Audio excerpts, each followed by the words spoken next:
See, the way the question is asked and also the way normally it's addressed is, people think there is something called as negative thought and positive thought. They want to remove the negative thoughts and have only positive thoughts. For such people, I would ask them to just experiment for 10-15 seconds. Let them forcefully remove one thought from their mind. For example, next 10 seconds, just don't think of a monkey. Try not to think of a monkey for next 10 seconds. You will see you will be full of monkeys. So what I'm saying is, this is the nature of your mind, because in this mind, all the three pedals are throttle. There is no brake, there is no clutch. Whatever you touch, it will only go faster. In this kind of mind, people have been taught from moral teachers and religious teachers, do not think about bad things. Well, since then it's been a full-time job. So there is no way you can handle the mind like this. This doesn't need any great enlightenment. If you spend 2 minutes with your eyes closed, you will realize you cannot do anything forcefully with this mind. So, I want to remove negative thoughts. Do not ever go in this direction, because what you want to remove will become your quality. Always you will be on it. So what should I do? The thing is this, without understanding the fundamental mechanism of this mind, because our mind, human mind, is the most sophisticated computer on the planet. Even all the supercomputers have come out of this. When this is the case, is it not important that we understand the mechanics of how it functions? One simplistic aspect of how it functions is, there are no subtractions and divisions in our mind. There is only addition and multiplication. If you try to do something with it, it will say one more. If you try hard, it will multiply into many more.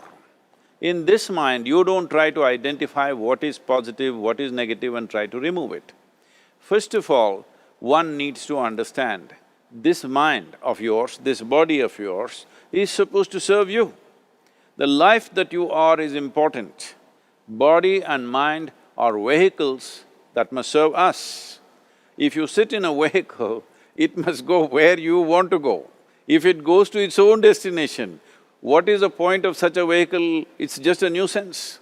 Right now, most human beings are unfortunately experiencing this fantastic possibility of human mind as a nuisance, as a troublesome thing. Well, this is the most beautiful thing you have. It's just that you need to pay little attention as to how it functions.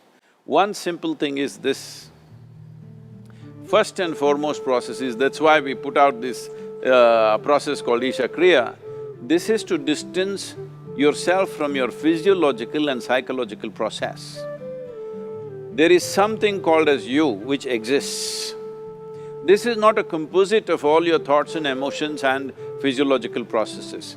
Beyond that, there is you. If you close your eyes, even if you cannot see anything, you're still there. It is through the window of your eyes that you're looking out, but if you close your eyes, it doesn't mean that you don't exist, you still exist. So beyond your thought, you still exist, beyond your emotion, you still exist. So that you, the life that you are, this has to come into your experience.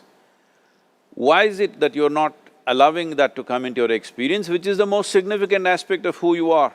Who you are right now, the most significant aspect is, you and me are alive right now, this is it. What I'm thinking, what you're thinking is not the important thing. We are alive right now, that is the important thing. So, it is important that you focus on this fundamental sense of aliveness within you, and then you will see there is a natural distance between you and your thought process. Once there is a distance between your psychological process and your physiological process, this is the end of suffering. Because there are only two kinds of suffering that human beings go through, physical suffering and mental suffering. Once you create a little space between you and your mind, between you and your body, this is the end of suffering.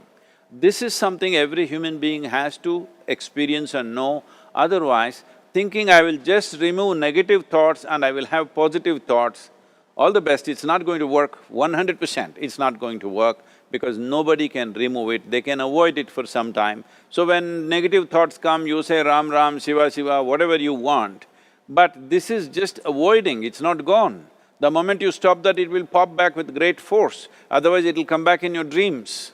So it's very important, first of all you need to understand your anger, your resentment, your fear, your anxieties, the negativity that you generate. Generally resentment, anger, it is always directed towards somebody. But we need to understand this is poisons that we are drinking and expecting somebody else to die. Fortunately, life doesn't work like that. If I drink poison, I die. If I drink poison, you don't die. So, we need to understand this. When I say poison, today you can have yourself chemically analyzed. Right now, what is your blood work, what it says?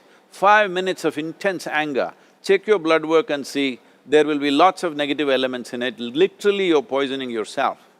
So, do you want to poison yourself? Definitely not. Now the very question is coming from certain helplessness, what shall I do?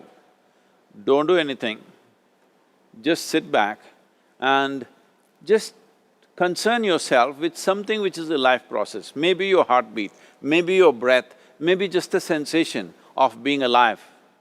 Depending upon how sensitive or how perceptive you are, accordingly, find something.